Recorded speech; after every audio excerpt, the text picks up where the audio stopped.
Gloire à Dieu. Vous êtes tous les bienvenus à ce congrès de cette année 2025, à commencer par aujourd'hui au nom de Jésus. Au nom de Jésus, je prie que tous ceux dont nous avons besoin pour faire du succès notre ministère, le Seigneur nous a tout donné dans cette nouvelle année. Puisse le Seigneur accorder à tous, au nom de Jésus-Christ, la foi, la puissance, la vision, l'autorité, l'onction, la percée dont nous avons besoin. Puisse, au cours de cette période, à partir de ce jour jusqu'à la fin de la semaine, que le Seigneur accorde à chacun de nous abondamment, et que nous-mêmes, que nous coopérions avec le Seigneur, que tout ce qu'il veut faire en nous, que nous lui permettons de le faire sans obstacle, parce que c'est lorsque il agit en nous qu'il peut œuvrer par nous. Et je prie que notre vie personnelle expérimente la croissance, que notre famille expérimente la croissance, que notre ministère ait aussi l'expérience de la croissance, et que l'Église dans le monde entier croisse selon le projet, le plan du Seigneur au nom de Jésus. Ce congrès, les enseignements que nous aurons, mes enseignements le matin et à la mi-journée, aussi bien que le soir, tout cela sera tiré de Hébreux 11. Vous allez voir ce que ces gens sont devenus, ce qu'ils ont fait, ce qu'ils ont réalisé pour le royaume de Dieu par la foi. Et je prie que tout ce que nous voyons en eux en tant que modèle, en tant qu'exemple, que le Seigneur reproduise cela dans la vie de chacun de nous. Père, nous bénissons ton nom de nous avoir accordé le voyage sain et sauf en nous amenant ici, afin que tu puisses faire ce que tu as planifié, ce que tu veux faire dans chaque vie, dans chaque ministre. Je prie, Seigneur, que rien ne se tienne entre toi et nous, afin que tu accomplisses tout ce que tu as à faire dans nos vies au nom de Jésus-Christ. Accomplis ta volonté. Perfectionne ton œuvre dans chacun de nous. Merci pour la réponse. Au nom de Jésus, nous prions. Que le Seigneur vous bénisse. Nous allons aux Hébreux 11 et nous allons lire le verset 1. Or, la foi est une ferme assurance des choses qu'on espère, une démonstration de celles qu'on ne voit pas. Voilà le verset 2. Pour l'avoir possédé par la foi, par ce genre de foi, les anciens ont obtenu un témoignage favorable. Verset 3.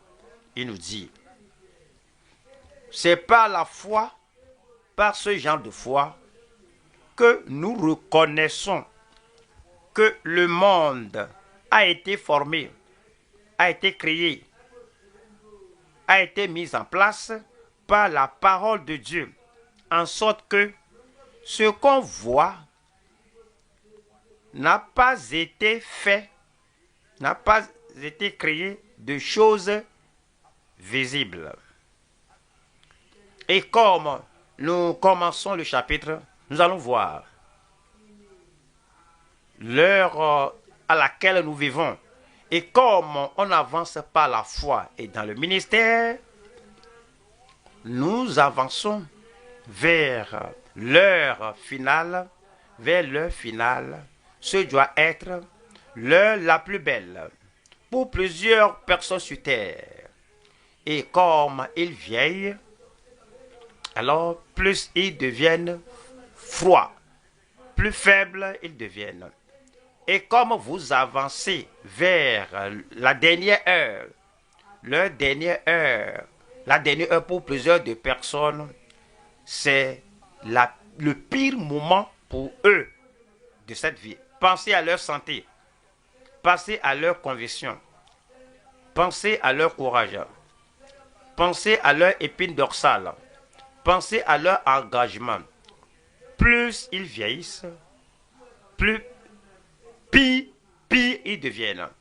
Mais pour les gens qui se tiennent par la foi, pour les gens qui vivent par la foi et les gens qui abordent la vie et le ministère par la foi, l'heure finale doit être la plus belle heure. C'est pourquoi nous allons considérer la foi ferme pour l'heure finale et plus belle. Nous allons voir 3 points dans le message. Numéro 1,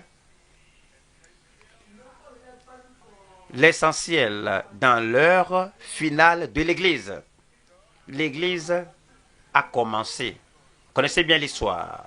Christ a dit que sur cette pierre, pas sur le sable mouvant, pas sur le sol simple, mais sur ce roc, ce rocher, cette pierre, je bâtirai mon église. Elle a commencé à bâtir cette église. Nous sommes arrivés aux actes des apôtres, aux actes du Saint-Esprit et les actions du Sauveur enregistrées pour nous. Et l'église a commencé dans la puissance avec une grande autorité. Il allait partout à Jérusalem, en Judée, en Samarie, jusqu'aux extrémités de la terre, en amenant des âmes dans le royaume de Dieu. Et maintenant, comme l'Église tend vers l'heure finale, la chose essentielle, la chose la plus importante, la chose la plus indispensable à l'heure finale de l'Église, c'est la foi. 1, 2. 2. L'essence de l'espérance la plus importante du croyant. Comme nous espérons l'avènement du Seigneur, nous espérons cela avec une grande espérance. Et il nous faut avoir et savoir que l'essence, l'importance de l'espérance que nous avons dans le Seigneur. L'espérance pour le salut, l'espérance pour la pureté, la sainteté et la sanctification de l'épouse, l'espérance pour l'avènement du Seigneur. Et celui qui a cette espérance en lui se purifie lui-même comme il est pur. L'essence de cette espérance, c'est la foi sous cette espérance. Numéro 3 du moins, nous allons voir l'établissement de l'héritage le plus beau de la part de Christ. Il nous a donné un héritage. Nous sommes héritiers et co-héritiers avec le Seigneur. Et pour nous, pour être établis dans cet héritage tout au long par la foi. Alors, et l'établissement de l'héritage le plus beau de la part de Christ. Voyons le numéro 1. Numéro 1, nous allons voir l'essentiel à l'heure finale de l'Église. L'essentiel à l'heure finale de l'Église. Voyons Luc 18, verset 8, qui dit: je vous le dis, il leur fera promptement justice. Cela parle du corps de Christ, les membres du corps et les ministres qui vont amener des requêtes au Seigneur, et nous faisons face à des défis dans nos divers ministères. Nous faisons des défis dans plusieurs églises, des défis dans nos diverses nations. Et nous venons devant Dieu en le suppliant qu'il résolve les problèmes que nous avons, les problèmes auxquels nous sommes confrontés dans divers lieux d'où nous sommes issus. Et la question est, va-t-il venger va-t-il vaincre pour les siens? Va-t-il apporter la solution aux problèmes que nous lui présentons? Et Jésus, le Fils de Dieu,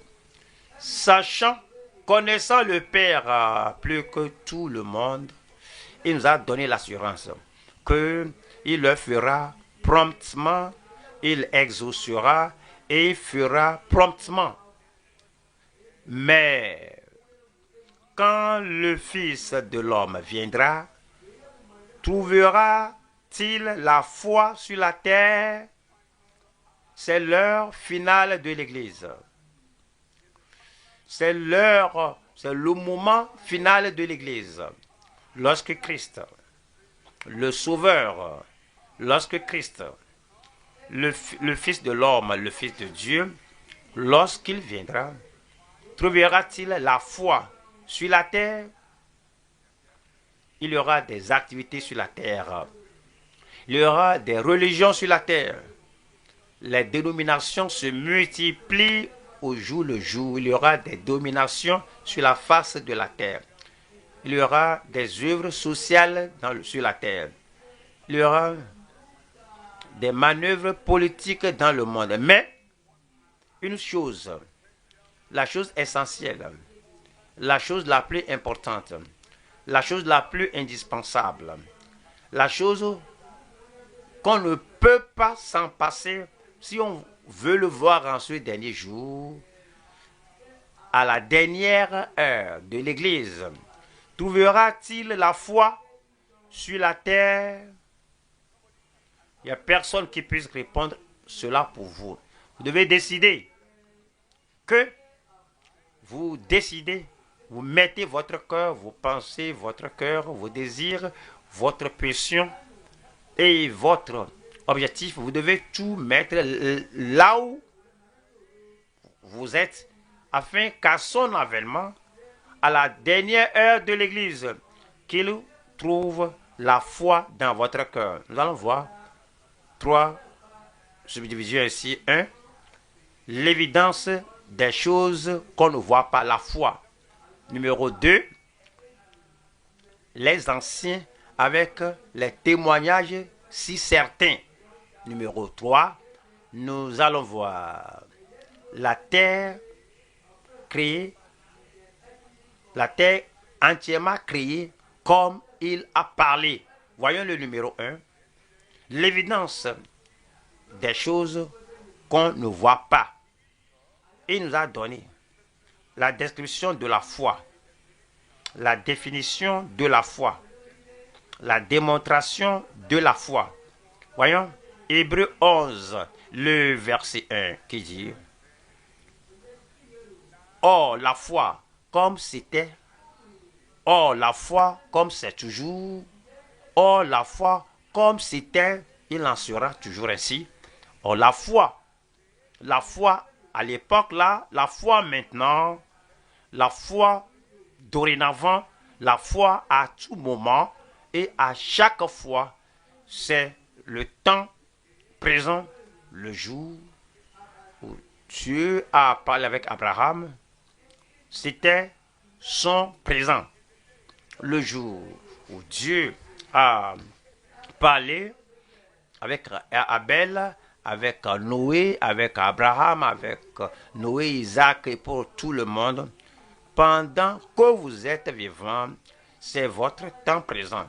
Et à tout moment que Dieu interagit avec l'homme, alors ce doit être le temps présent.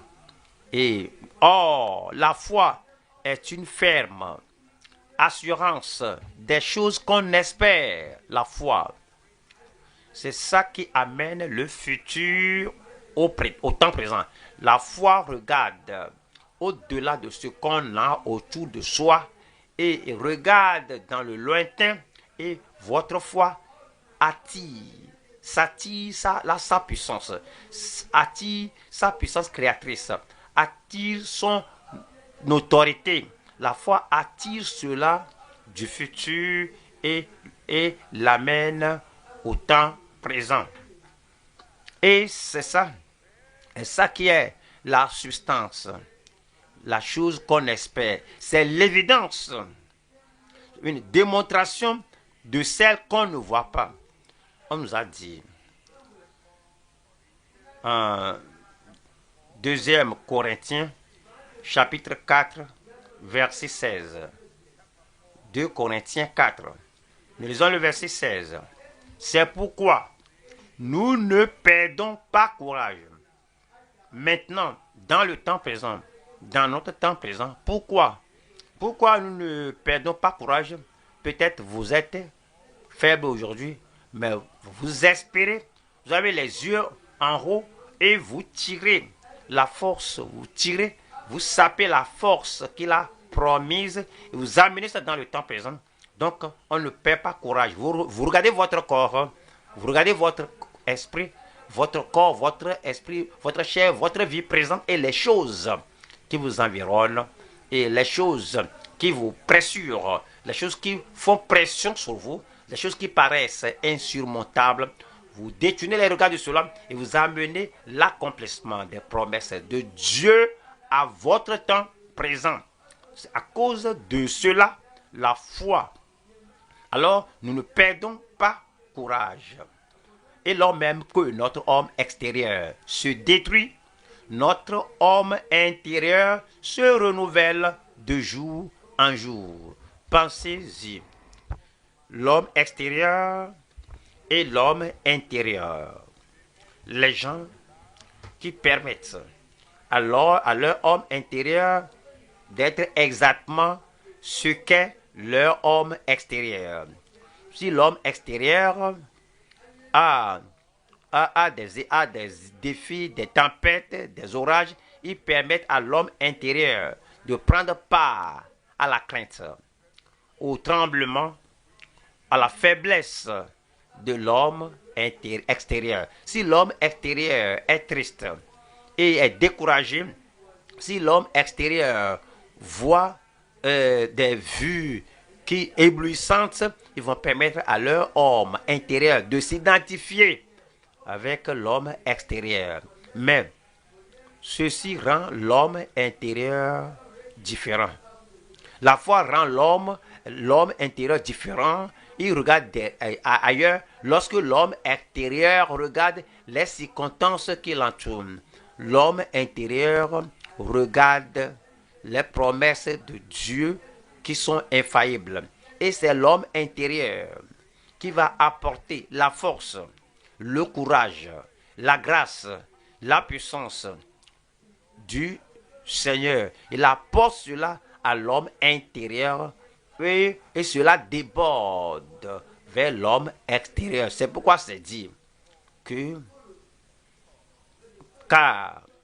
pour cette raison, car nous ne faiblissons pas. Si nous ne perdons pas courage. Si quelqu'un doit perdre courage, Paul devait perdre courage. Paul et Silas devaient perdre courage. Si quelqu'un devait perdre courage, Pierre en prison devait passer une nuit sans sommeil, devait être traumatisé, s'attrisser, être anxieux et il aurait perdu courage. Mais c'est dit. C'est pourquoi, à cause de la foi, nous ne perdons pas courage.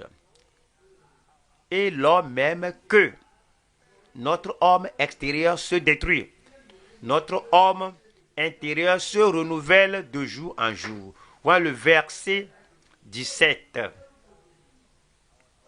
Car nos légères afflictions, combien de personnes parlent de leur lourd fardeau, leur lourde affliction. Ils ne sont pas allés en prison pour l'évangile, mais ils disent qu'ils parlent de lourde affliction.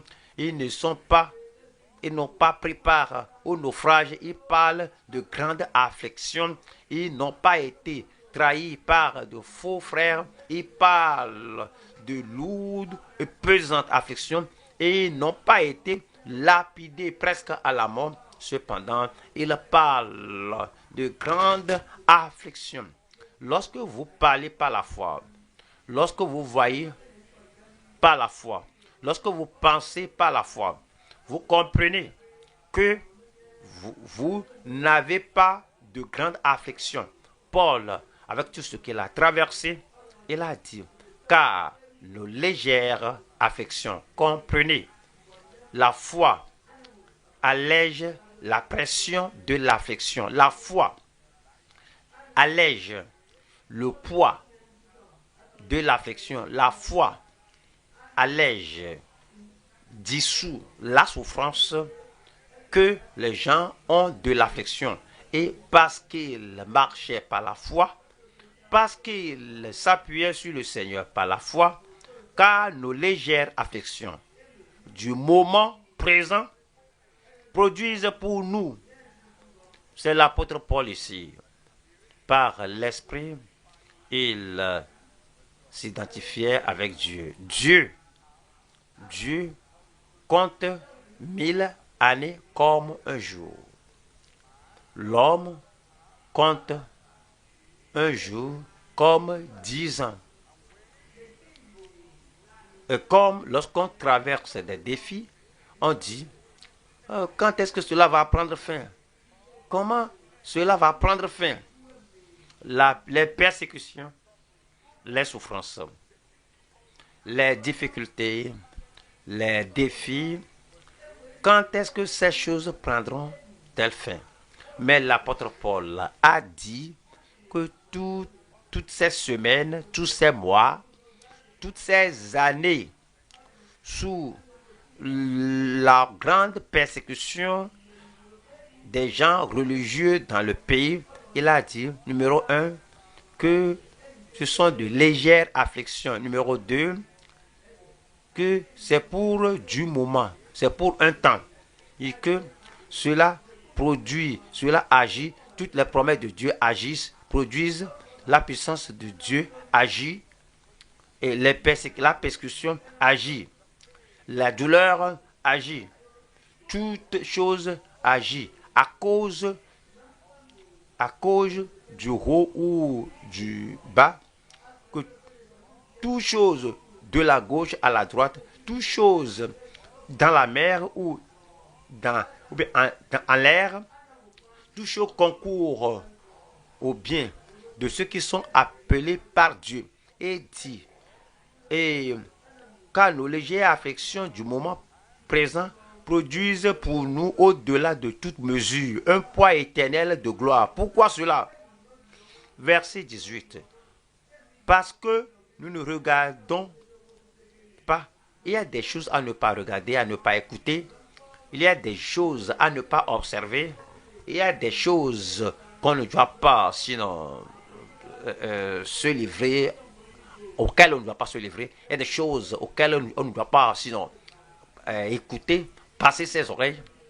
Il n'y a pas des choses, il y a des choses à ne pas interpréter ou bien appliquer à sa vie. Parce que si vous allez garder la position de la foi, c'est dire que nous, parce que nous regardons, non, point aux choses visibles, mais à celles qui sont invisibles. Car les choses visibles sont passagères. Pourquoi? Parce que les gens qui commettent, qui font ces choses qui sont vues, eux-mêmes sont temporaires. Les actions des persécuteurs, les actions des gens ici ou là-bas qui vous dérangent pour un temps, eux-mêmes, ils sont temporaires. À cause de cela, leurs actions sont temporaires. Les choses que nous visons, que nous voyons, les choses visibles sont passagères, et les visibles, les invisibles, les invisibles, sa puissance, ses promesses, sa bonté, son autorité, sont l'accomplissement qu'on n'a pas vu. C'est dire que les invisibles sont éternels. Pourquoi? Parce que celui qui les produit, celui qui les a créés, celui qui les fait dans notre vie, parce que lui, il est éternel. Donc, ces actions, ces réponses à la prière, les possibilités que nous avons dans le nom de notre Seigneur Jésus-Christ, il est éternel, et son effet, son impact dans notre vie, ses actions, sa puissance dans notre vie, tout est éternel. Puisse le Seigneur nous donner la compréhension. Allons à la deuxième partie ici. Deuxième partie, nous allons voir les anciens avec des témoignages si certains. Les anciens avec des témoignages si certains. Qu'est-ce qu'on voudrait dire par là? Qu'est-ce qu'on voudrait dire par les anciens? Les anciens dans la foi. Il n'a pas commencé avec Adam. Il n'a pas commencé avec Ève. Parce que ni Ève, ni Adam, ni Ève et Adam n'ont manifesté la foi en Dieu. Ils ont écouté la parole de la bouche de Dieu. Ils avaient la nature de Dieu. Dieu les a créés dans son image. Et ils avaient la force et la puissance. Cependant, c'était très facile pour eux d'obéir à Dieu, mais ils ne l'ont pas fait. Donc, le moindre des anciens n'a pas commencé avec Adam et Ève. Plutôt, cela a commencé avec Abel. Plutôt, cela a commencé avec Enoch. Cela est allé à Noé. Plutôt, cela est allé à Abraham et Sarah, Isaac, Jacob, Joseph et le reste des hommes. Avec la liste des hommes de foi, lorsque la liste est enregistrée au ciel et préservée dans le livre éternel, votre nom sera-t-il là? Va-t-il commencer avec le pasteur de l'église locale là? Va-t-il commencer avec le pasteur de cet état là ou de cette nation là? Au lieu de commencer par Adam, il a commencé par ses anciens, il a commencé par son fils. Avec notre fils, nos fils, nos filles, nos convertis, auront-ils leur nom dans le registre de ceux qui ont la foi pendant que nous qui les avons amenés dans le royaume, pendant que nous cherchons notre nom. Donc il a parlé des anciens avec leurs témoignages si certains. Donc il nous dit aux Hébreux 11, verset 2, pour l'avoir possédé, c'est-à-dire par la foi, les anciens ont obtenu un témoignage favorable. Plusieurs de ces anciens-là, je parlais de l'Ancien Testament, et ils ont agi avec intelligence. Ce n'était pas l'intelligence qui leur a apporté le bon témoignage. Ils avaient l'énergie physique. Ce n'était pas cela qui leur a donné le témoignage favorable, si certain.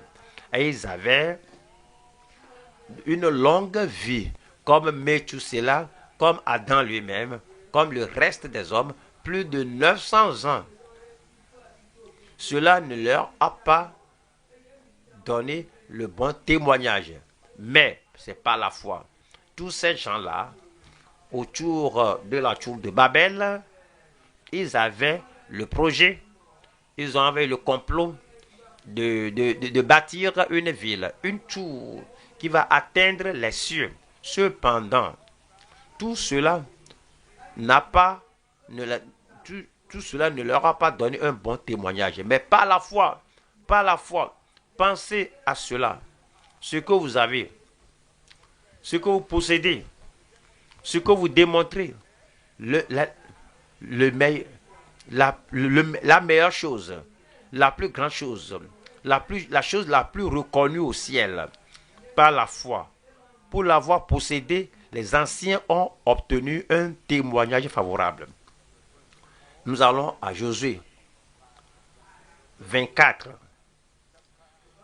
Josué 24, verset 31, qui dit: Israël servit l'Éternel pendant toute la vie de Josué.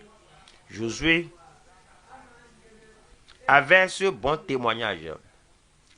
Ce qu'il a bâti, ce qu'il a fait, ce qu'il a accompli, n'était pas effacé par la rosée qui tombe, ou le vent qui souffle, ou l'ennemi, les Cananéens, qui sont venus contre eux.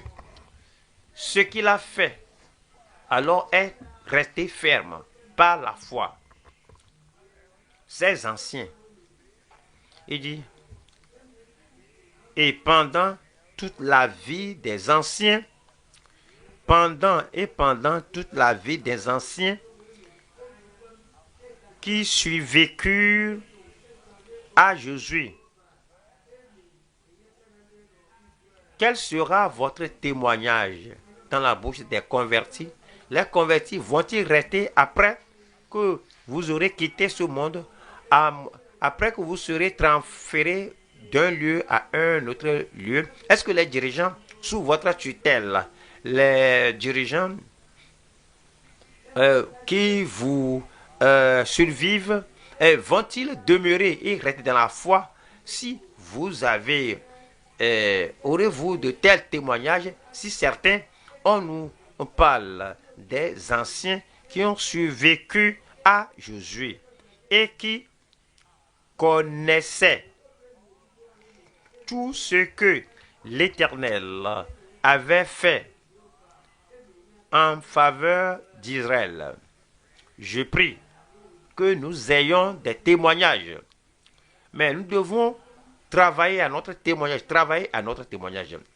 Vous formez des gens, vous suscitez des gens, vous démontrez l'œuvre de la foi devant eux, vous supervisez l'œuvre de foi qu'ils ont faite et vous suivez le modèle des dirigeants, des responsables, des superviseurs qui nous ont précédés. Vous n'êtes pas seulement satisfait que je peux le faire. Vous aidez, vous suscitez et vous transformez les autres de la faiblesse à la force, afin que ceux-ci le fassent. Voyons la troisième partie ici. Nous allons voir la terre entièrement créée, complètement créée, comme il a parlé. Comme il a parlé. Nous allons aux Hébreux, chapitre 11, verset 3, qui a dit: c'est par la foi que nous reconnaissons que le monde a été formé, a été créé, a été construit, a été façonné par la parole de Dieu. Vous connaissez bien l'histoire. Que la lumière soit, que la lumière soit et la lumière est. Que les eaux se rassemblent et il en était ainsi. Et chaque jour, il a regardé ce qu'il a fait à la fin de chaque jour et dit que tout était bien, bon. De la même chose, lorsque vous parlez, vous allez regarder le résultat de cette parole. Lorsque vous parlez, vous regardez le résultat de ce que vous avez dit. Lorsque vous dites quelque chose, vous devez considérer l'impact, le résultat de ce que vous avez dit. Alors il nous a créés en son image. Il veut que nous agissons comme il a agi. Et on me dit que le monde, les planètes, l'univers entier a été fait par la parole de Dieu. En sorte que ce qu'on voit n'a pas été fait de choses visibles. Lorsque vous pensez au mot créé, un menuisier peut créer, il peut fabriquer, oui, un meuble, une chaise, une table, mais il va prendre, oui, un, un bois qui existe avant de faire cela. Dieu n'avait pas de matière. Tout a été parlé, déclaré, et du néant, Dieu a créé tout l'univers. Si nous créons, si nous fabriquons quelque chose ce jour, si nous faisons quelque chose ce jour, si nous créons ou nous faisons quelque chose ce jour, nous faisons cela nous faisons cela des matières premières qui existaient. Mais Dieu, qui existe par lui-même, Dieu grand et puissant, Dieu incomparable, Dieu le Tout-Puissant, avec toute la puissance, les choses qu'il a faites, il les a créées, des choses qui ne sont pas visibles. Ça, c'est la puissance de Dieu. Nous allons à Jérémie. Jérémie 32, verset 7. Jérémie 32, Jérémie 32, 17. Ah, Seigneur éternel, voici, tu as fait les cieux et de la terre. Les cieux et la terre. Satan n'a pas créé la terre, mais c'est dit que, ah, Seigneur éternel, voici, tu as fait les cieux et la terre. Les scientifiques n'ont pas créé la terre. Ils ont investigué, ils ont examiné, ils ont retrouvé que les géologues n'ont pas créé les pierres ou les rochers. Cela a été créé par Dieu. La géologie est venue examiner tous les strates de la Terre. Les astrologues, les astronomes n'ont pas créé les étoiles, leur position et leur orbite. Alors, ils n'ont rien créé, ils ont seulement investigué. Mais, ah Seigneur éternel, voici tu as fait les cieux et la terre par ta grande puissance et par ton bras étendu. Rien n'est étonnant de ta part. Dans votre vie, il n'y aura rien qui soit étonnant de la part de Dieu.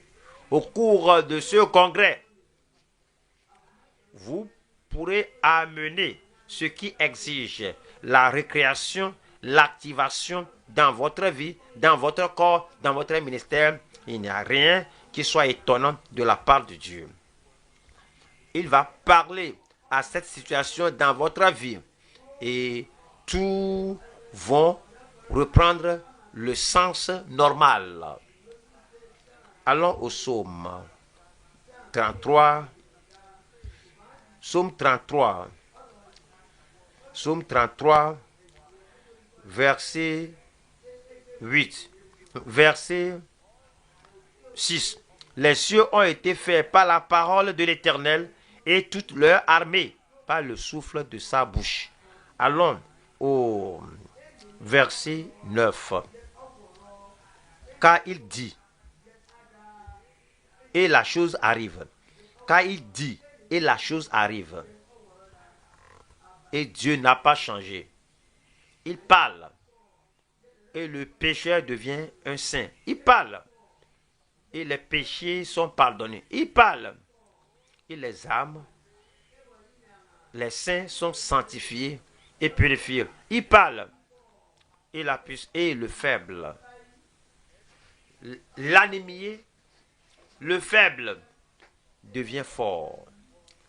La parole de Dieu va entrer dans votre personnalité et toutes les faiblesses seront chassées au nom de Jésus-Christ. Parce que comme il était hier, ainsi il est ce jour. Ainsi il sera toujours. Il a parlé et quand il a dit et la chose arrive, il ordonne et elle existe. Allons au deuxième point ici. Deuxième point. Nous allons au deuxième point. nous allons voir l'essence de l'espérance la plus importante ou la plus principale du chrétien. Nous allons aux Hébreux. Hébreux 11, verset 1. Or, la foi est. La foi parle toujours du présent. La foi est. Si la maladie est présente, la foi qui guérit la maladie est présente.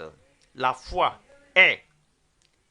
Si la confusion, le conflit, si le dérangement de l'ennemi est présent, la foi qui dissout cette confusion et apporte la paix du cœur, la paix parfaite, la foi qui change la confusion à la sérénité, au calme, la foi est toujours dans le présent. Parce que la foi est une ferme assurance des choses qu'on espère et une démonstration de celles qu'on ne voit pas. La bonne chose qu'on n'a pas vue, la foi va l'amener en réalité.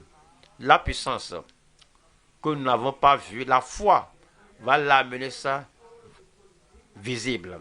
Et les choses qui semblent être loin de nous, la foi va amener ça au temps présent dans votre vie. Alors, on voit trois choses ici. Numéro 1, le fondement de notre espérance en Christ. Numéro 2, c'est le fruit de notre espérance en tant que nouvelle créature. Numéro 3, c'est la fidélité de celui qui espère dans son Église. Alors, numéro 1, le fondement de notre espérance en Christ. Nous avons espoir en Christ et cette espérance a un fondement. Et c'est ce fondement-là qui nous offre, qui nous donne l'assurance. Nous allons aux Hébreux. Hébreux 6. Hébreux 6, 18. Afin que par deux choses immuables, dans lesquelles il est impossible que Dieu mente. Dieu peut-il mentir? Dites-le moi à haute voix. L'incrédulité égalise Dieu à l'homme. L'incrédulité égalise Dieu au genre humain. L'incrédulité équivaut l'homme, équivaut le créateur au créé. Et ce qui a été créé, les hommes mentent, promettent ce qu'ils ne veulent pas faire, ce dont ils n'ont pas le pouvoir de faire. Et lorsqu'ils ne sont pas en mesure de le faire, alors ils vont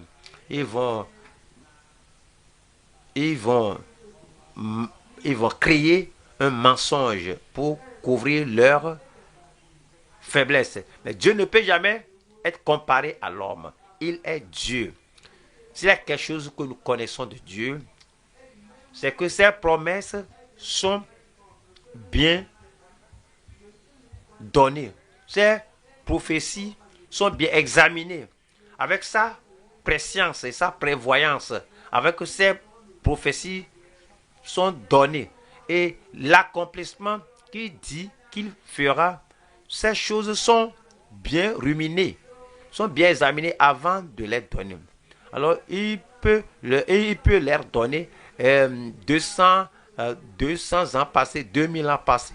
Il peut voir au-delà des milliers d'années. Si vous venez aujourd'hui les réclamer, ces promesses sont aussi valables que le temps ou les millénaires passés. Parce que Parce que c'est dit que, afin que par de choses immuables, dans lesquelles il est impossible que Dieu mente, nous trouvions un puissant encouragement. Un puissant encouragement. Nous dont le seul refuge a été de saisir l'espérance. Le seul refuge a été de saisir l'espérance. L'espérance qui nous était proposée. Et le verset 19 nous dit, cette espérance, nous la possédons. C'est le présent. Pas que nous en avions, nous espérions, nous avions pensé, nous avions espéré que ceci arrive, mais maintenant, c'est au-delà de notre atteinte. Non, la foi est présente. L'espérance est présente. Nous saisissons l'espérance qui nous était proposée. Quelle espérance que vous avez? Que le visible devient, que l'invisible devient visible dans votre vie.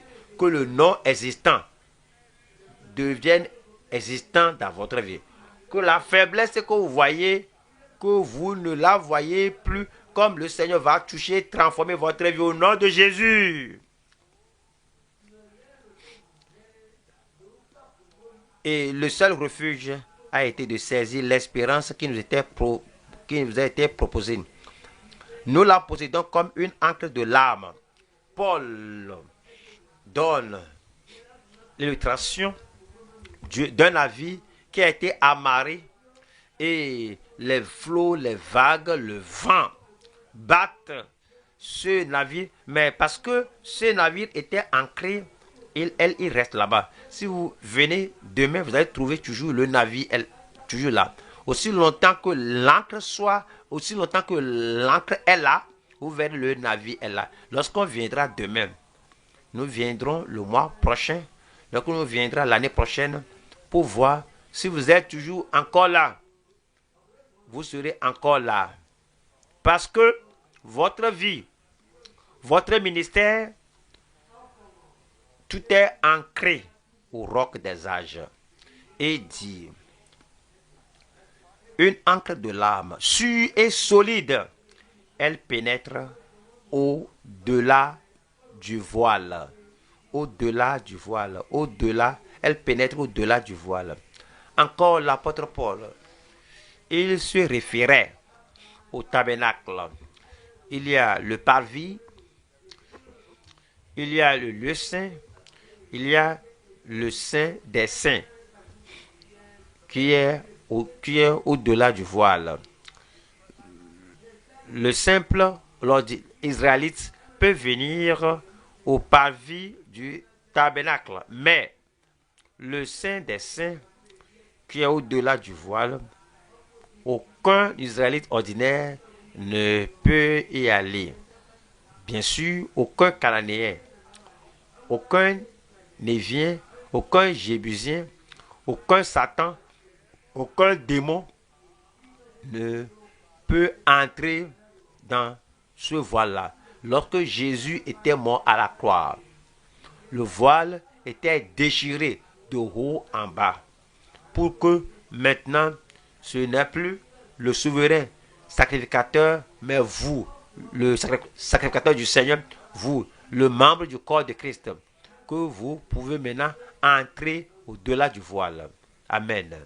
Vous n'avez pas dit un bon amen. Et toute chose, tout ce qui vous chasse, tout ce qui vous poursuit, vous pourrez aller au parvis. La chose peut aller au parvis. Mais quand vous entrez et vous demeurez dans le refuge, au-delà du voile, ils s'arrêtent au parvis. Ils ne vont pas vous toucher. Ils ne vont pas vous attraper. Et aussi longtemps que vous demeurez en Christ, demeurant en Christ, à l'intérieur, au-delà du voile, vous êtes sécurisé au nom de Jésus. Je suis sécurisé au nom de Jésus. Voyons numéro 2 ici. nous allons voir ici le fruit de notre espérance en tant que nouvelle créature. L'espérance a des fruits. L'espérance a une conséquence. Nous allons à 1 Jean, chapitre 3. 1 Jean 3, verset 1. Cela nous dit, voyez quel amour le Père nous a témoigné. Il m'aime. Je dis, il m'aime. Combien de fois on oublie l'amour que le Père a répandu sur nous. Lorsqu'on a des défis, on pense que les défis dessèchent l'amour de Dieu pour nous. Lorsqu'on a des choses qui sont contre nous, qui nous poussent à aller à la mauvaise direction, on croit que la chose là est assez puissante et forte pour ôter l'amour de Dieu de nous. Lorsque vous traversez la tempête, ou les vagues, ou divers défis de la vie, on oublie l'amour que Dieu a pour nous. Et cela demeure pour toujours. Sa bonté ne fera pas défaut dans votre vie. Et voyez quel amour le Père nous a témoigné. Voyez quel amour le Père m'a témoigné. Il faut dire ça. M'a témoigné. Pour que nous soyons appelés enfants de Dieu. Pour que je sois appelé fils de Dieu, fille de Dieu. Et nous le sommes. Si le monde ne nous connaît pas, c'est qu'il ne l'a pas connu. Verset 2. Verset 2 dit, bien-aimés, nous sommes maintenant enfants de Dieu, souligné. Et maintenant, les gens qui cherchent toujours le salut, ils ne savent pas que maintenant, en ce temps-ci, au temps présent, que dans cette vie, qu'on peut avoir l'assurance que nous sommes enfants de Dieu, filles de Dieu. Nous sommes maintenant enfants de Dieu. Certains disent que vous n'allez jamais savoir, vous ne pouvez jamais être sûr jusqu'au point d'une certitude absolue que vous êtes enfant de Dieu, fille de Dieu, fils de Dieu, membre du corps de Christ, jusqu'à ce que vous passiez à l'autre bord. Mais la parole révélée, la parole inspirée dit, bien-aimés, nous sommes maintenant enfants de Dieu, et ce que nous serons n'a pas encore été manifesté. Mais nous savons que lorsque cela sera manifesté, nous serons semblables à lui. Amen. Nous serons semblables à lui. Pouvez-vous imaginer vous-même, assis là-bas, debout là-bas, vous serez semblable à Christ. Après qu'il ait ressuscité des morts, il ne devait pas taper à la porte pour qu'on lui ouvre la porte. Il est passé par la porte fermée. Il a dit, enfant, paix soit à vous. Et il ne devait pas attendre qu'on lui ouvre la porte. Le temps viendra à vous. Que le temps viendra que vous n'allez même pas attendre que quelqu'un vous ouvre la porte. Vous allez passer avec la percée. Et c'est dire que lorsqu'il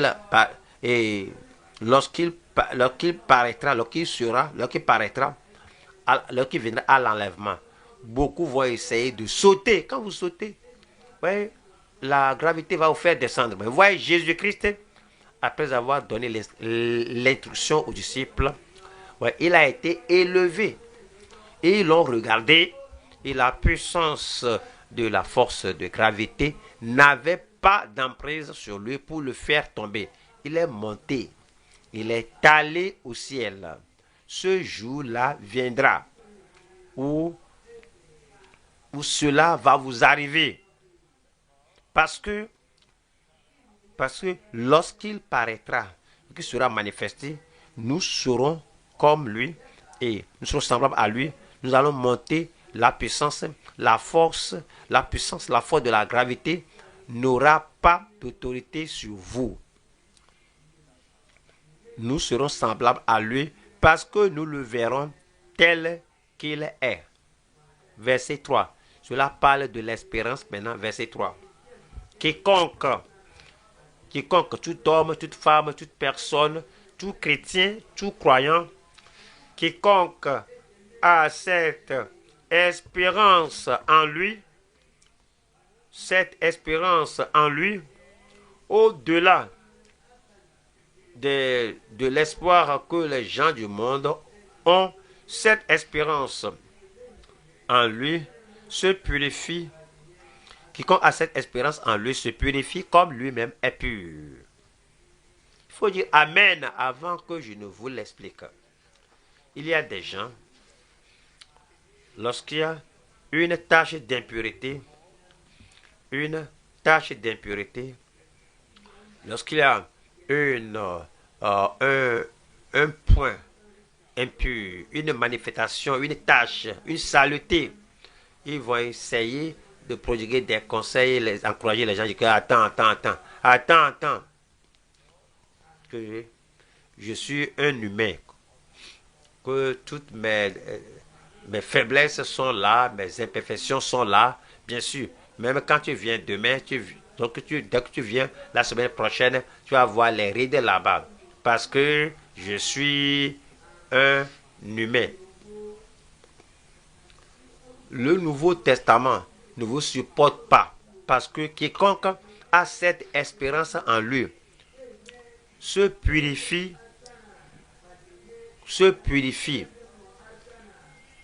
comme lui-même est pur. Parfois, lorsqu'on trouve des gens, peut-être on entre dans une nouvelle année, on parle de nouvelles expériences, on parle d'un nouveau style de vie, d'une nouvelle créature, on parle d'une nouvelle création, on parle d'un nouveau modèle de vie, on parle d'une nouvelle hauteur dans la spiritualité, et les gens répètent l'ancienne chose mauvaise qu'ils ont fait dans l'année écoulée. Et ils succombent à la tentation de l'année précédente. Et nous disons, frère, qu'est-ce qui t'arrive? Que ceci, c'est ce qui était arrivé l'année passée. Et cette nouvelle année, nous parlons d'une nouvelle vie. Un nouveau style de vie. Une nouvelle créature, une nouvelle création. Un nouveau caractère, un nouveau courage. Nouveau. Attends. Que l'année ne m'a pas changé. Je suis un humain. Ils ne lisent pas la parole de Dieu. Ils ne lisent pas bien la parole de Dieu. Que notre foi et notre espérance en Christ, que apporte un changement qui se manifeste comme la différence entre l'homme ordinaire et Christ. Il n'y a pas de colère, il n'y a pas de mauvais tempérament, il n'y a pas de soucis, anxiété, il n'y a pas de chagrin, il n'y a pas de pleurs insensés, il n'y a pas de crainte, mais purifié, aussi pur que lui-même est. Et quiconque a cette espérance en lui se purifie comme lui-même est pur. Votre temps d'accomplissement est arrivé. Allons à la troisième partie ici. Nous allons voir ici la fidélité dans la vie de ceux qui espèrent dans son Église. Quand nous parlons de son Église, il ne s'agit pas d'une dénomination. Nous ne voulons pas parler de notre église locale ou de notre église nationale. Ceci, c'est son église. L'église qu'il a bâtie. N'est-ce pas clair à vous que son église ne contient pas de pécheurs habituels et le Christ qui bâtit son église, cette brique, est toujours un pécheur inconverti. L'autre brique qu'il bâtit, qui met là-bas toujours un pécheur habituel. L'autre aussi un pécheur déterminé, délibéré. L'autre aussi est un pécheur endurci et il bâtit son église avec eux. Non, non. 1000 fois non. Son église, c'est ceux qu'il a convertis, ceux qu'il a changés, ceux qu'il a transformés, ceux qui se sont repentis et ils ont cru au Seigneur Jésus-Christ et il a fait l'œuvre transformatrice, concrétisante de la grâce en eux, son Église. La fidélité de ceux qui espèrent dans son Église. Je prie que Dieu nous donne la compréhension. Acte 24. Acte 24.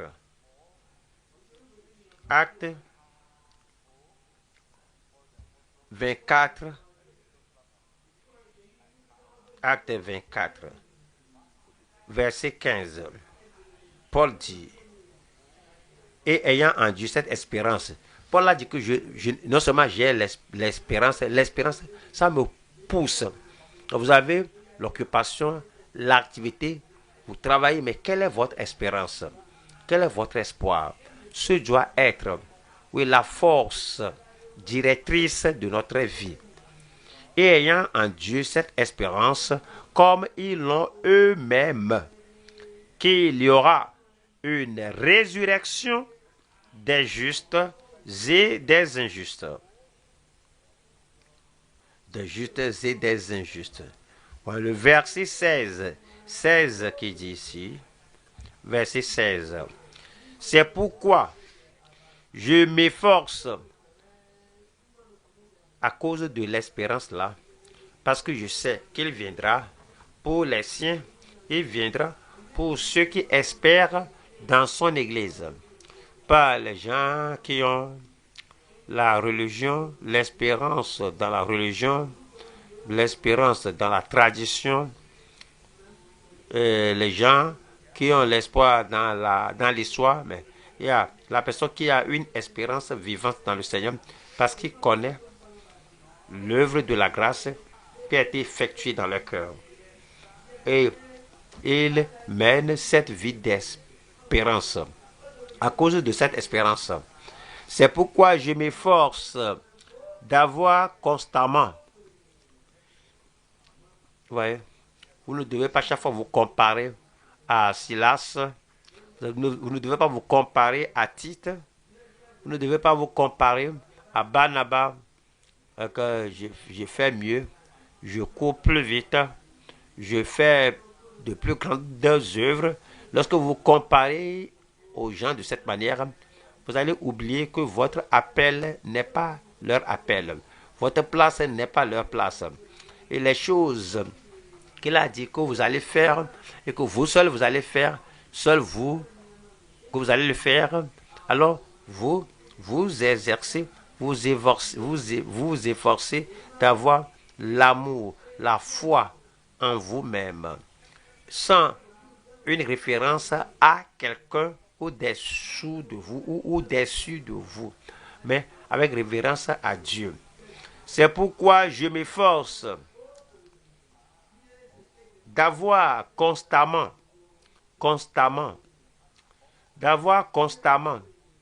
une conscience sans reproche. Aller au lit, dormir la nuit, d'avoir une conscience sans reproche.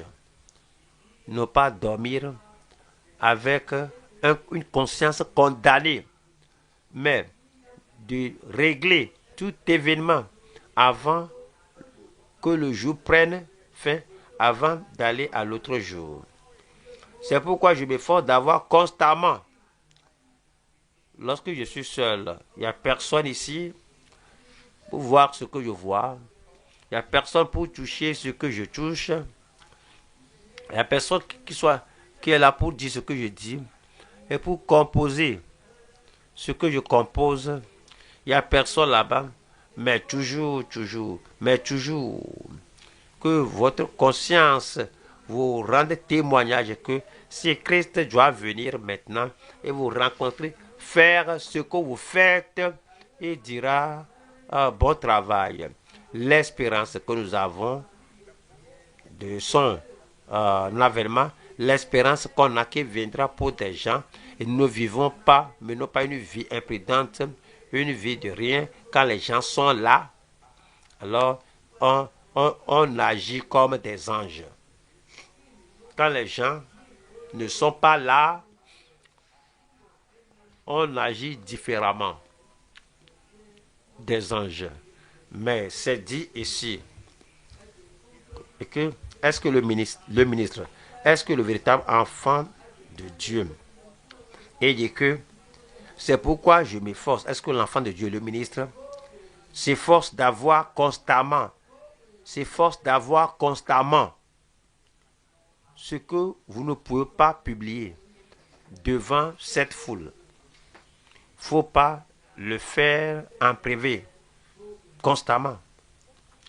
Ce que vous ne pouvez pas dire devant une grande foule, faut pas mettre votre main sur cela en privé. Ce dont vous aurez peur de faire la restitution est venir devant la foule et dire que frère, je suis très désolé, j'ai agi en insensé, moi, j'ai fait ceci et cela. Ce dont vous aurez peur de faire sa réduction, il ne faut pas le faire du tout. Toujours, soyez conscient. Après tout, qu'est-ce qu'on gagne tout en faisant ceci et cela? Si notre conscience, et chaque fois, nous portons une conscience condamnée, que ce que nous avons fait, nous avons honte d'ouvrir notre bouche publiquement pour dire que voici ce que j'ai fait.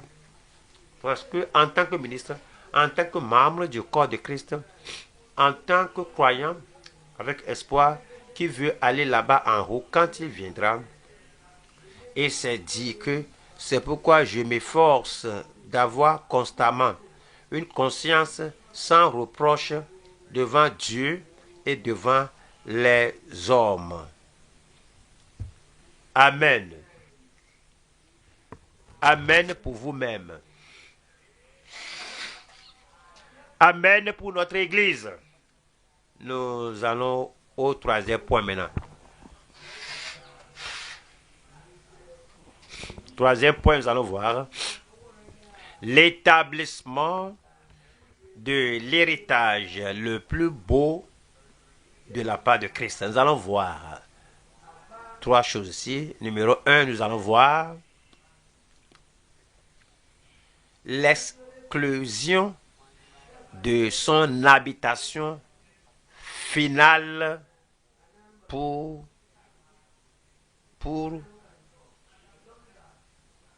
le manque de foi. 2. L'expression de l'héritage le plus excellent de notre précurseur. 3. L'engagement du cœur affermi du fidèle. Numéro 1, c'est l'exclusion de son habitation pour le manque de foi, l'exclusion.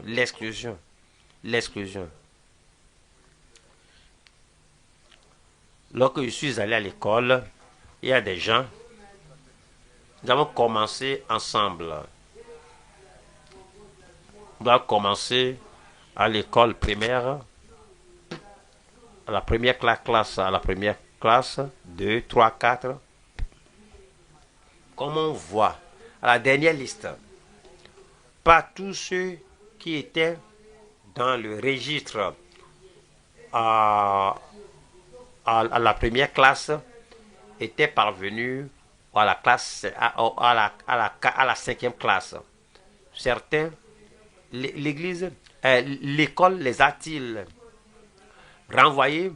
Certains eux-mêmes, ils se sont renvoyés parce que s'ils n'ont pas ici, alors s'ils n'ont pas fait ce qui doit être un scandale pour l'église, ils ne seront pas exclus. Ce sont eux-mêmes qui se sont exclus et ils ne sont pas à la dernière habitation. Je regarde les gens qui sont sortis d'Égypte, qui allaient à la terre de Canaan. Je regarde la liste au commencement, je regarde la liste à la fin. Ce sont des gens qui étaient sur la première liste, mais qui n'étaient pas sur la dernière liste. Corée, Abiram et Dathan, et les fils d'Aaron, et tant d'autres. 600 000 hommes à l'âge de au-delà de 20 ans étaient sortis. Plusieurs ne sont pas entrés. Ils ont été, qui les a exclus eux-mêmes. Ils se sont exclus. Il y a l'exclusion de l'habitation pour ceux qui n'ont pas infidèles. Je prie pour ceux qui sont infidèles. Je prie que vous ne soyez pas exclus. Jude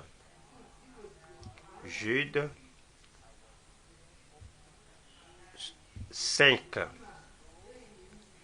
Je veux vous rappeler, à vous qui savez fort bien toutes ces choses, que le Seigneur, après avoir sauvé, secouru, après avoir fait sortir le peuple et l'avoir tiré du pays d'Égypte, après tout, fit ensuite périr les incrédules. Lorsqu'ils étaient sortis, ils ont cru en Dieu. Ils ont mis, mettez le sang au linteau de vos maisons et débarrassez-vous de tout levain et apprêtez-vous et préparez-vous de sortir pendant que vous mangez l'agneau. Par la foi, ils ont fait cela. Ils étaient sortis. Tout au long de la voie, ils n'ont pas maintenu nus la foi par laquelle ils étaient sortis. Il s'est dit qu'après, il les a détruits. Il a détruit, il fit ensuite périr les incrédules. Vous allez continuer de croire. Je vais continuer de croire. Après tout, quelque chose qu'ils ont rencontré dans le désert ne pouvait pas être aussi mauvais que ce qu'ils ont traversé des siècles en Égypte. Après tout, ce qu'on rencontre en route ne peut être aussi mauvais, terrible, aussi douloureux que ce qu'on avait lorsqu'on était là-bas en Égypte. Je vais continuer de croire. Je vais continuer de croire. Cette terre promise, vous y arriverez au nom de Jésus. Numéro 2 ici. Numéro 2. C'est l'expression du héritage le plus beau de notre précurseur. Il est allé avant nous, il nous a précédés, parce qu'il nous a précédés en tant que notre précurseur. Tout ce que nous faisons, c'est pas à pas, jour après jour, heure après heure, un événement à la fois, que nous suivions ses pas, ses traces. Hébreux 12. Hébreux 12. Hébreux 12. Nous lisons le verset 2. Hébreux 12, verset 2. Ayant les regards sur Jésus, c'est le secret. Quels que soient les défis, quel que soit le jour, quel que soit le défi, la particularité du défi du jour. Ayant les regards sur Jésus, notre Sauveur, notre sanctificateur, celui qui nous soutient, notre protecteur, notre berger, notre Seigneur, notre guide. Ayant les regards sur Jésus, le chef et le consommateur de la foi. Le chef et le consommateur de la foi. Le chef et le consommateur de notre foi. Qui, en vue de la joie qui lui était réservée, a souffert la croix. En vue de la joie qui lui était réservée, la joie d'avoir le Père lui dit bon travail, bien fait. La joie d'entendre de voir, la joie de voir les anges se prosterner devant le pot dire bon travail. La joie que tout le ciel s'incline devant le pot dit bénédiction, gloire et honneur à lui qui est assis sur le trône. La joie d'avoir cette exaltation au siècle des siècles. Il a souffert la croix. Regardez le temps de la croix, combien de jours. Regardez le temps de la croix. Regardez comment le temps était court et bref en comparaison à la joie éternelle. L'éternité de louange d'en haut. Donc il a compris. Alors vous devez mesurer. Vous devez évaluer, analyser ce que vous traversez.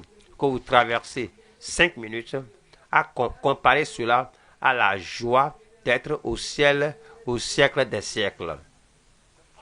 La pression, l'oppression, la difficulté qui arrive peu de jours.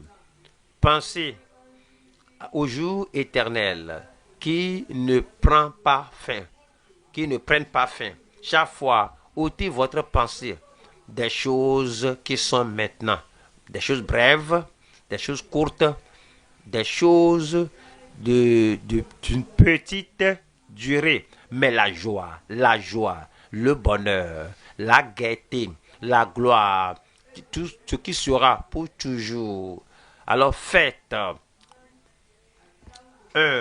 une comparaison raisonnable, équitable, juste, et ce qui est dit, en vue de la joie qui lui était réservée, a souffert la croix, méprisé l'ignominie.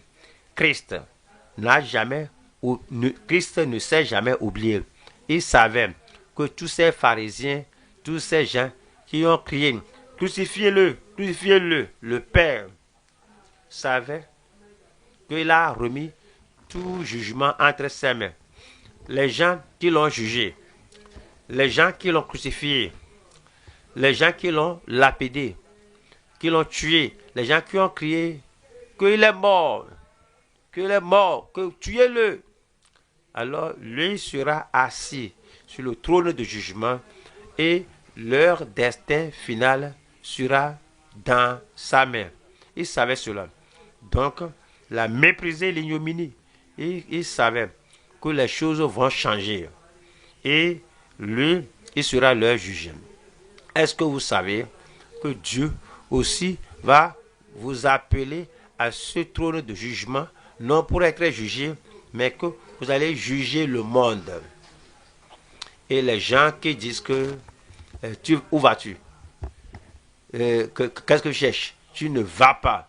Ils se tiennent et contre toi et tu continues de demeurer. Si eux, ils ont pu demeurer par là, contre le projet, la puissance du diable, toi, tu peux tenir par la puissance de Dieu Tout-Puissant. Vous allez tenir jusqu'au dernier jour là. Et vous serez au trône de jugement. Et voici le jeune homme ou bien la personne qui ne va pas, qui ne veut pas se convertir et son travail en plein temps est de vous tourmenter. Alors, voici maintenant, les choses ont changé. Et vous serez le juge. Toujours pensez à cela. La joie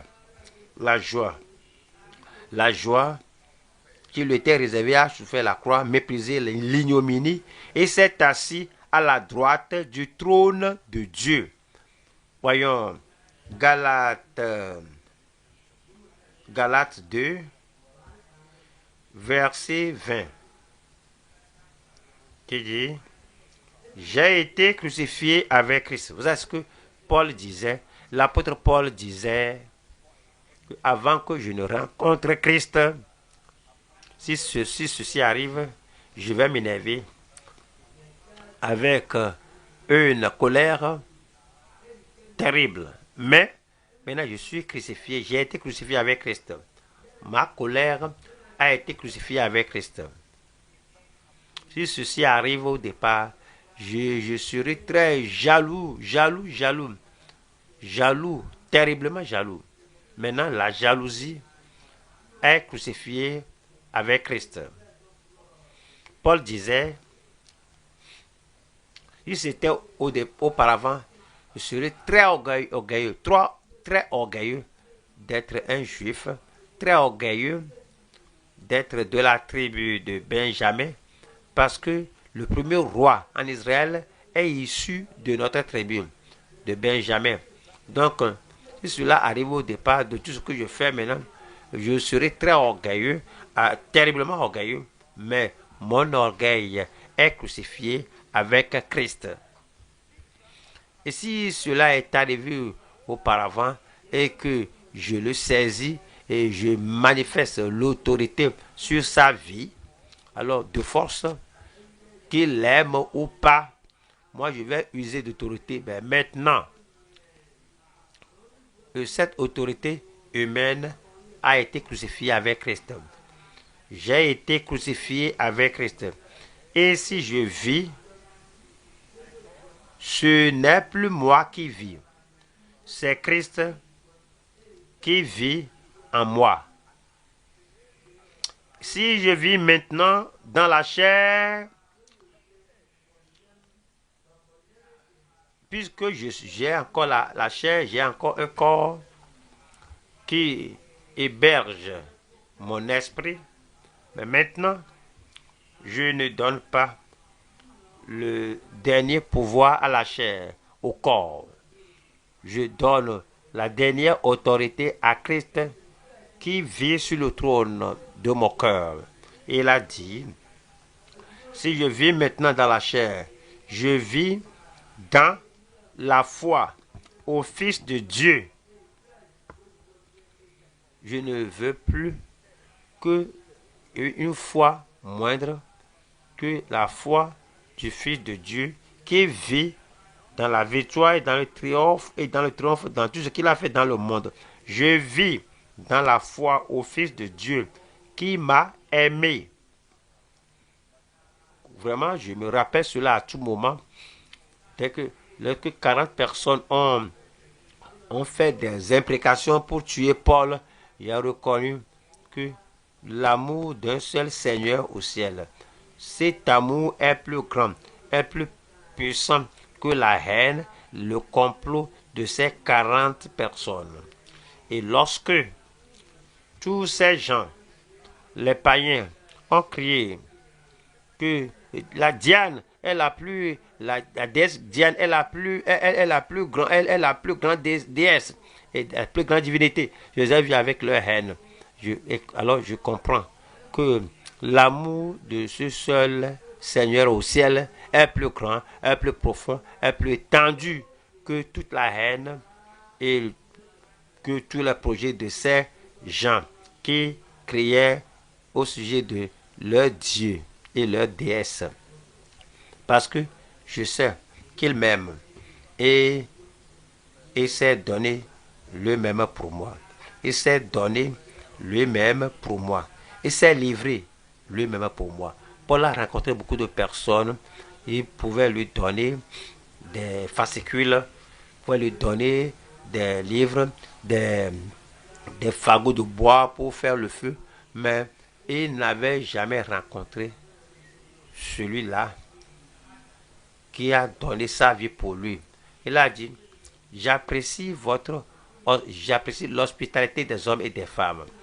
J'apprécie leurs dons. J'apprécie les choses qui sont faites pour sa commodité. Mais celui-là qui m'aime et qui s'est livré lui-même pour moi. Il a dit, tous ces milliers de personnes ne peuvent pas me faire oublier celui-là qui s'est livré lui-même pour moi. Et je vis par la foi de ce Fils de Dieu. Voyons la troisième partie ici. Troisième partie ici, c'est l'engagement du cœur affermi du fidèle. Que votre cœur soit affermi et que vous demeuriez fidèle. Puisse le Seigneur vous aider. Puisse le Seigneur m'aider. Puisse le Seigneur nous aider. Vous serez fidèles. Vous allez rester fidèles. Au nom de Jésus. 2 Corinthiens 5. 2 Corinthiens 7. 2 Corinthiens 5, 7. Car nous marchons par la foi et non par la vue. Vous devez venir à la consécration et affermir votre cœur. Nous sommes la plupart des gens qui marchent par la vue. On sourit, on rit jusqu'à ce qu'on voit un visage renfrogné et puis on change. Parce que vous marchez par ce que vous voyez, pas par la vue, pas par la foi du moins. Vous êtes plein d'espoir et vous espérez et vous êtes exubérant, vous êtes presque bondissant avant que quelqu'un ne vienne devant vous et que la personne dégonfle votre ballon. Maintenant, vous êtes en bas. Vous marchez par la vue, vous ne marchez pas par la foi. Vous êtes décidé et courageux jusqu'à ce que vous voyez un petit enfant avec une brindille dans sa main qu'il secoue de cette manière et avec la voix d'un enfant que je vais te traiter, je vais te battre, je vais te blesser. Et tout votre courage s'est effacé. Vous êtes très triste. Comment moi, à cette taille, que cet enfant-là prend une brindille pour me menacer. Vous marchez par la vue et non par la foi.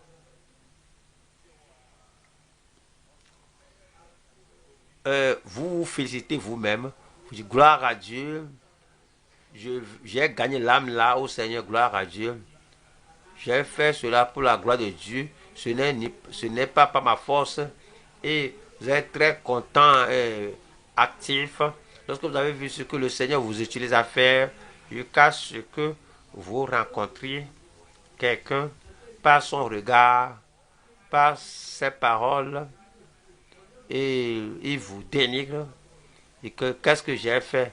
Qu'est-ce que vous avez fait que les autres n'ont pas fait? Et puis, que tu devais faire ceci et cela. Donc, quelle est ta joie maintenant? Et il te dénigre avec le peu que tu as fait. Et tu crois que ta vie vaut quelque chose. Il peut te parler. Il peut dire que tel monsieur, telle madame t'a surpassé, plus jeune que toi. Et toi, tu t'enlises. Tu veux cacher ta tête. La joie qui était là, l'essor, le ressort qui était sous tes pieds ne sont pas là. Parce que tu as entendu ce que les gens ont dit. Tu as vu ce qu'ils ont fait. Et tu marchais par la vue. Et le Seigneur maintenant t'appelle. Lève-toi. Et maintenant, marche par la foi. Les hommes te louent ou ne te louent pas.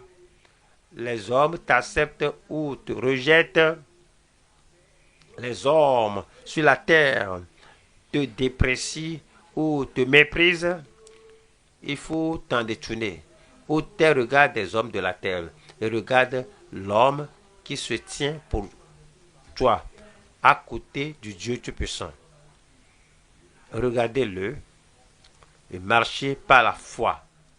Et les choses sur la terre ne vont pas te décourager. Avec l'esprit affermi, le cœur affermi, on demeure par la foi et on vit par la foi. On parle par la foi, on prêche par la foi, on prie par la foi, on mange par la foi, on possède par la foi, on acquiert par la foi, on distribue par la foi et on œuvre par la foi, on marche par la foi. Venez à cette nouvelle vie de marcher par la foi. Tenons-nous debout maintenant et parlons Seigneur dans la prière. Par la foi.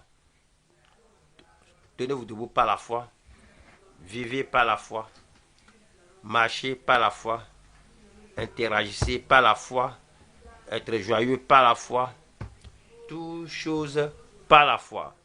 Ouvrez la bouche et parlez au Seigneur dans la prière.